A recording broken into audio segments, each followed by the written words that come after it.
Amados, uma mente renovada, uma mente com a capacidade de se renovar, ela é restaurada. A renovação, o que é renovar? A palavra renovar significa que nós estamos sendo reconstruídos. Renovar quer dizer trazer de volta ao estado de novo. E quando eu penso sobre o estado de novo, se você olhar para a mente de uma criança, segundo estudos e psicólogos, eles consideram a mente de uma criança como uma esponja. Todos nós temos essa capacidade de absorver, mas a criança, em tudo o que ela observa, tudo o que ela vê, tudo o que ela escuta, tudo aquilo que ela toca, está gerando aprendizado na sua mente, está gerando aprendizado na sua vida, e ela está, de alguma forma, sendo edificada. E quando nós somos renovados, a nossa mente é como se ela voltasse ao estado de novo. Não que você vai esquecer as coisas, não que você vai deixar de lembrar daquilo que você já viveu, não é isso, mas a tua mente vai estar aberta novamente para aprender.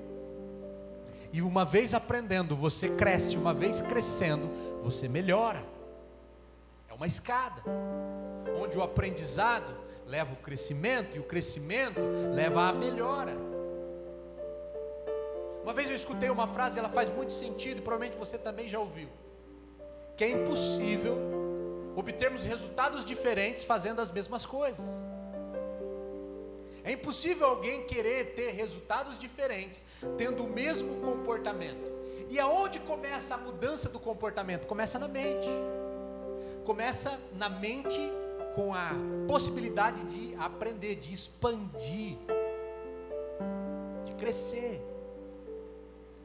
E é isso que nós temos aprendido nesses dias, a renovação, ou seja, a forma como eu penso sobre algo, a forma como eu penso a dor, a forma como eu penso as mudanças, a maneira que Jesus pensava, tudo isso nós trabalhamos nesses dias em que ministramos nessa série, a renovação do pensamento.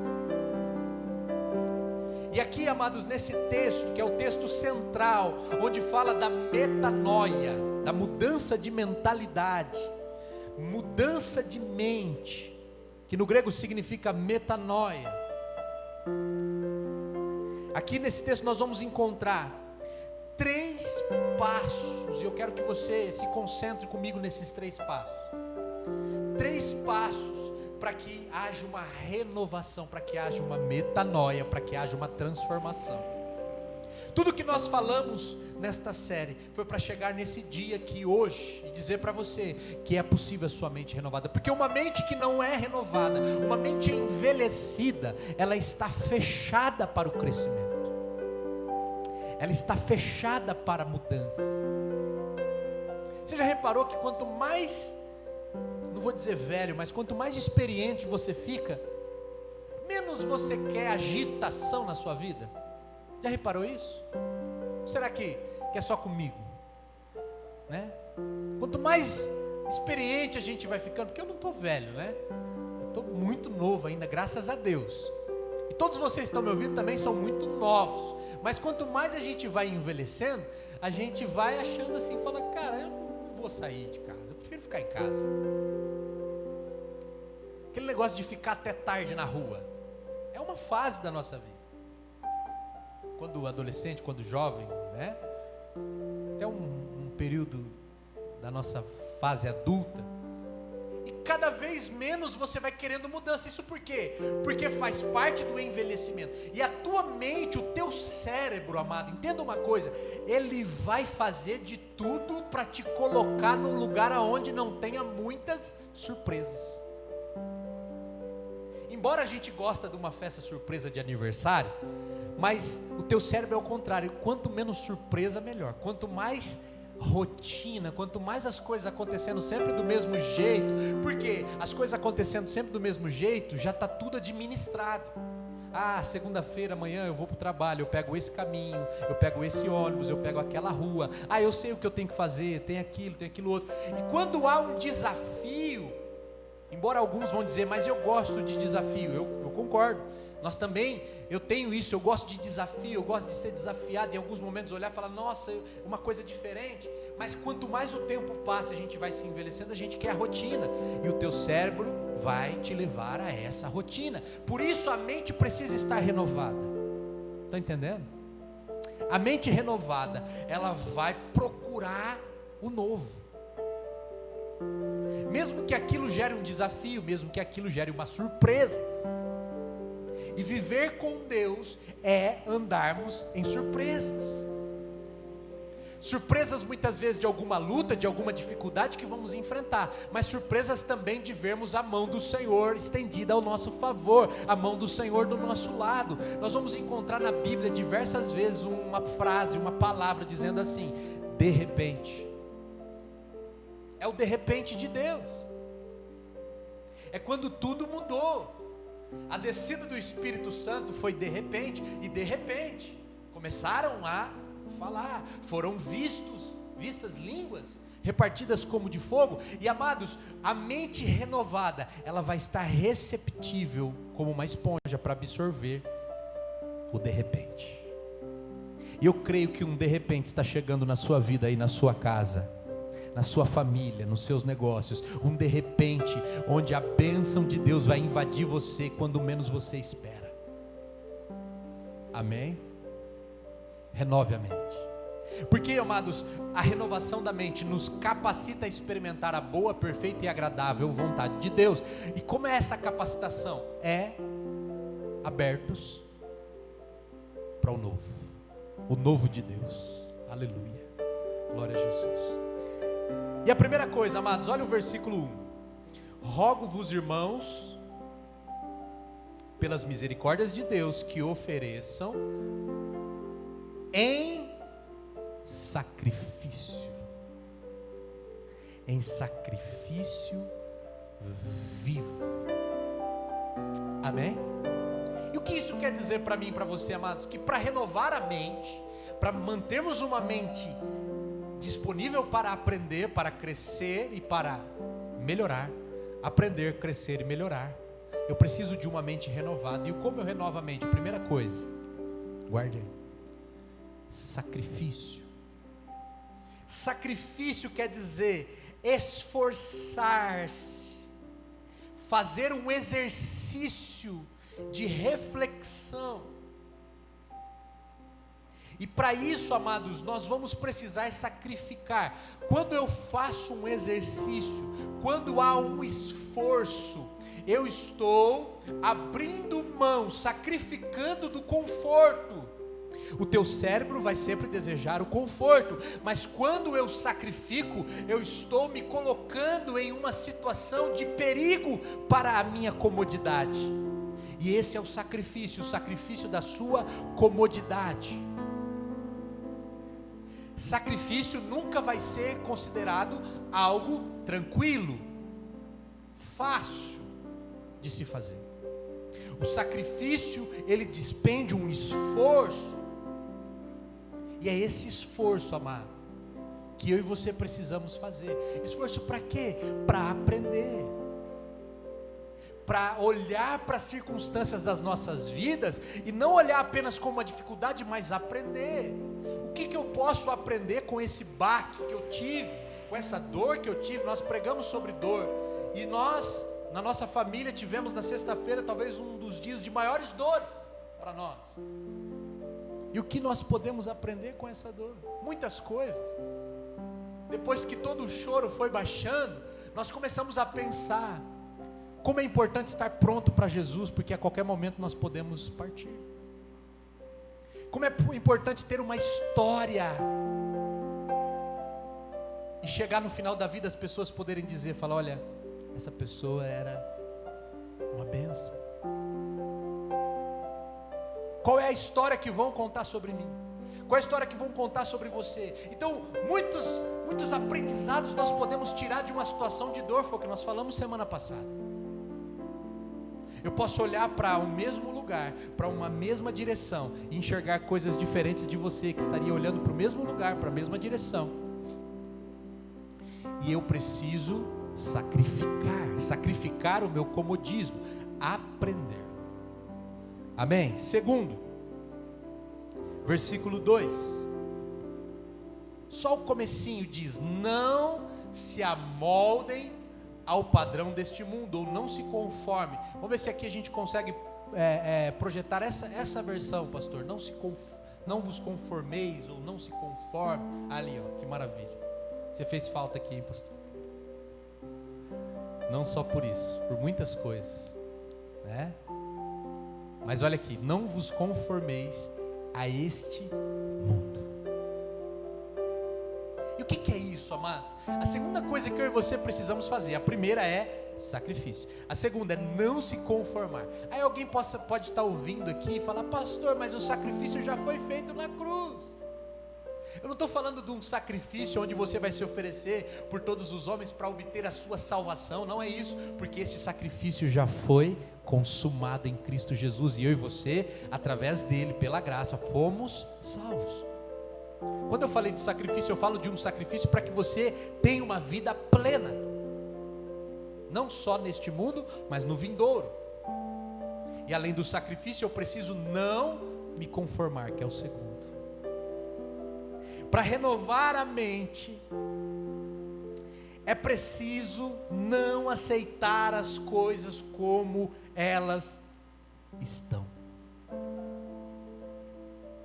Você não pode aceitar ficar da mesma maneira que o mundo está. Você não precisa ser empurrado por uma onda. Você não precisa ser levado por um sopro de vento, mas você precisa se posicionar e dizer, falar: olha, não vou me conformar, não vou aceitar. Se a circunstância está difícil, se o seu casamento está acabando, se os seus filhos estão se perdendo, se a sua vida financeira é já de um tempo uma dificuldade, fala: pastor, mas nós estamos em pandemia. Amado, não se conforme, não aceite, busque em Deus uma transformação, uma mudança, não se amolde ao padrão deste mundo. É o que diz aqui o texto. O mundo tem uma forma de como as coisas devem ser, e nós não podemos nos limitar a essa definição do mundo. Você não pode se adaptar a essa definição do mundo. Amém, amados? Louvado seja Deus. Quantos estão entendendo? Escreve um amém nos comentários aí. Que falta faz, né? Nós estarmos aqui, ouvir o amém dos irmãos. E eu e você precisamos subir para esse patamar. Eu estava vendo uma série, né? Um documentário, né? Na verdade, não é séries tipo novela, é documentário. Nesse documentário falava a respeito da força da gravidade. A gravidade sempre vai empurrar as coisas para baixo. Espero que não tenha quebrado a chave do carro. A gravidade sempre vai empurrar as coisas para baixo. Quer ver? Oh, esse aqui não pode. Mas, amado, tem pessoas que desafiam. Não que ela vai agora viver sem a lei, chamada lei da gravidade. Mas ele fala: não, se a gravidade empurra todo mundo para baixo, eu vou escalar essa montanha. Os alpinistas, eles desafiam, e no documentário falavam a respeito desse desafio às leis da gravidade, e no fundo, atrás da pessoa que estava apresentando o documentário, estava a imagem de um alpinista. Falou: só existe uma maneira de você romper a força da gravidade, é com uma força contrária. Porque se você simplesmente deixar, ela cai, as coisas caem. Se eu simplesmente deixar a minha vida, se eu simplesmente colocar no ponto morto a minha vida, no automático, a rua aqui da igreja ela é um pouco inclinada, né, pastor? Para cá, né? Se eu pegar o meu carro, desengatar ele, soltar ele no meio da rua aqui, ó, eu vou ter que correr um pouquinho para ir pegar ele lá embaixo. Sem força nenhuma, sem gasolina nenhuma, sem motor nenhum, ele vai descer. Assim é a vida de muitas pessoas. Você não precisa de esforço para cair. Você cai por cair. Agora, para se levantar, nós precisamos de força.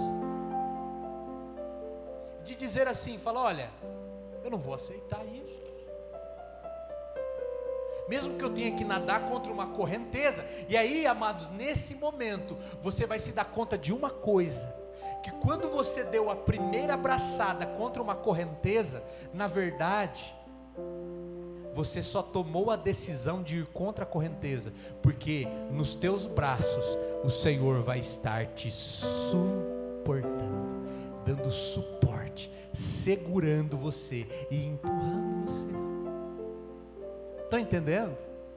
Eu preciso decidir, eu preciso me esforçar, mas quando eu dou o primeiro passo, eu percebo que eu não estou sozinho nisso, o Senhor está comigo, aleluia. E quando falávamos sobre a mente de Cristo, uma das coisas que identificamos na forma de Jesus pensar, é a certeza de que Deus estava com ele em todas as circunstâncias. Posso ouvir um amém aí, da transmissão aí? Glória a Deus. Que você possa ser alguém que não se conforma, e não vos conformeis a este mundo. O que há nesse mundo? A dor, dificuldade, pecado, infidelidade, falta de amor. O que há nesse mundo? Quais são as coisas que estão, uma palavra que para mim define um pouco da nossa geração, é superficialidade. Falei certo? Superficialidade. As pessoas são superficiais. Ninguém está disposto a cavar. Ninguém está disposto a aprofundar um relacionamento, aprofundar uma amizade, aprofundar um compromisso com Cristo, com a sua palavra.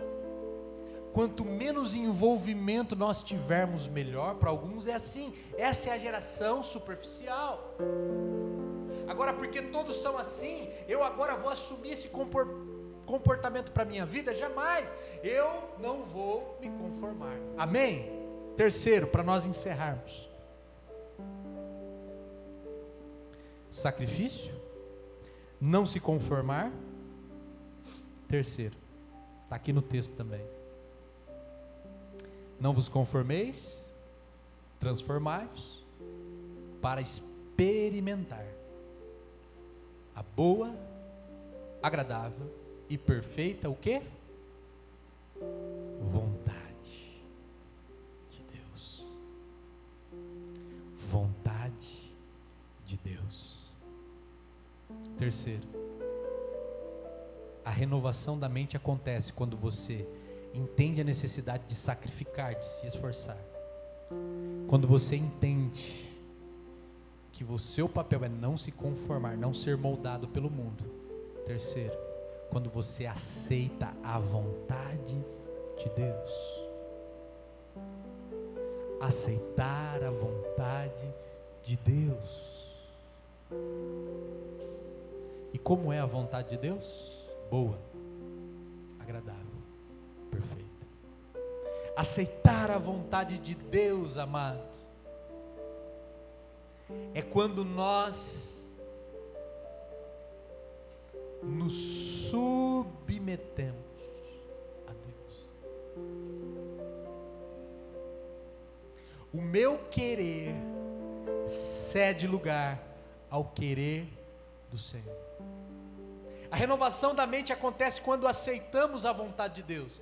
Nós estamos acostumados a fazer a nossa própria vontade. Estamos acostumados a fazer aquilo que é agradável para nós. Mas e o que é agradável a Deus? Pastor, mas qual é a vontade de Deus? A vontade de Deus é que se obedeça a sua palavra. É que se comporte em amor com Ele, amar a Deus sobre todas as coisas e o próximo como a nós mesmos. Que transbordemos amor, que transbordemos paz. Por quê? Porque Ele já nos deu paz. Nós recebemos uma herança. Sabe qual é a herança que Jesus deixou para nós? Paz. Quando Jesus ele estava subindo aos céus, Ele disse para os discípulos: receba o Espírito Santo. Ou seja, Ele entregou o Espírito Santo enquanto estava aqui, mas Ele declarou antes de subir: deixo-vos a paz. Eu estou deixando a minha paz. Não estou dando como o mundo dá, mas a minha paz que excede todo entendimento. Essa é a paz de Jesus que não tem explicação. Então, amados, submeter à vontade de Deus é pacificar o seu coração no querer do Senhor. É falar: Deus, toda agitação da minha vida, e se você parar para analisar aqui hoje, nesse momento, nós estamos já há alguns minutos aqui de encerrarmos essa transmissão, mas eu quero que você reflita uma coisa: cada uma das agitações que a sua vida foi acometida, muitas delas são de coisas das quais é o seu querer gritando. Entenderam isso que eu falei? Muitas agitações da nossa vida é o nosso próprio querer gritando. Enquanto que se concentrássemos em fazer a vontade de Deus, nós estaríamos em paz. Mesmo tudo caindo ao nosso redor, estaríamos em paz.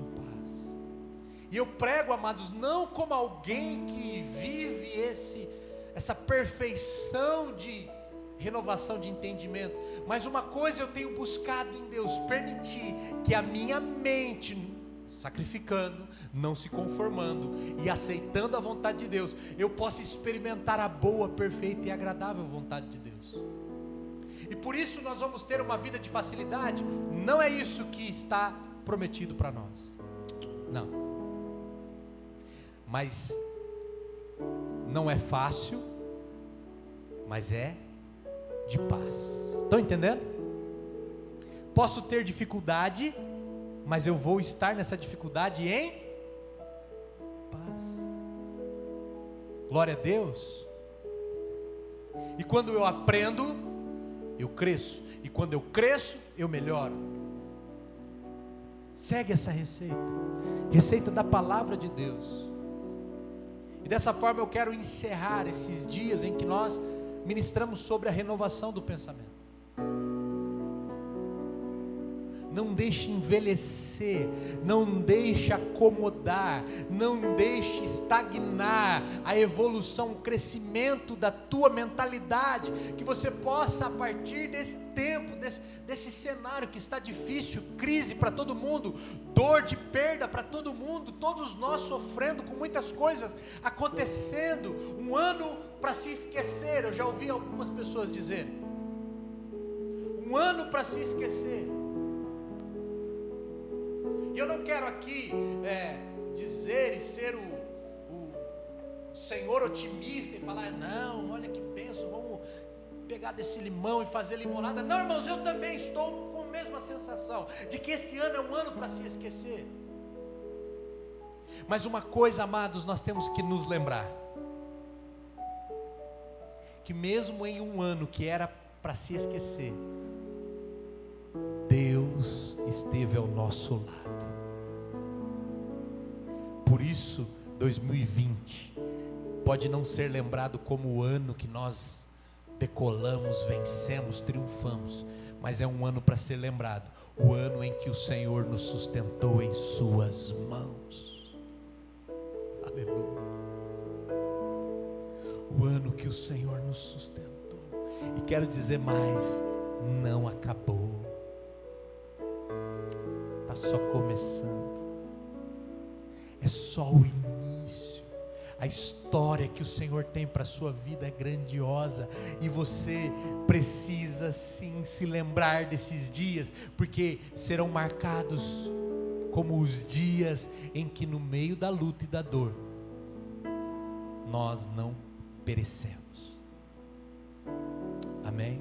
Nós vamos atravessar tudo isso, nós vamos vencer. Por quê? Porque a minha mente está renovada, e eu penso agora diferente sobre a dor, eu penso agora diferente sobre a dificuldade, eu penso agora diferente sobre o problema. Glória a Deus. Amém. Eu quero ler para nós encerrarmos 2 Coríntios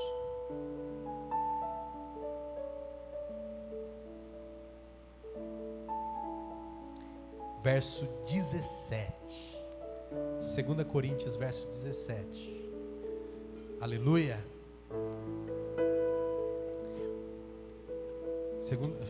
Desculpa, irmãos, me empolguei. Capítulo 5.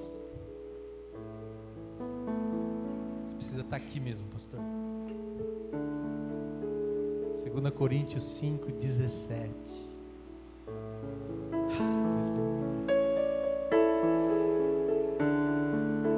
Portanto, se alguém está em Cristo, é nova criação. As coisas velhas já passaram, e eis que surgiram coisas novas. Você está em Cristo? Você está com Cristo ou você está em Cristo? Estar com Cristo, amado, é ter Jesus como apenas mais um souvenir, mais uma medalhinha de fé, alguma coisa que quando tudo dá errado você busca nela. Mas estar em Cristo é quando eu deixo todas as coisas para trás e mergulho nele. Jesus não quer ser só parte da sua vida, por isso você não deve estar com Cristo, mas você deve estar em Cristo. E se alguém está em Cristo, é nova criação. As coisas velhas, antigas, já se foram, e eis que tudo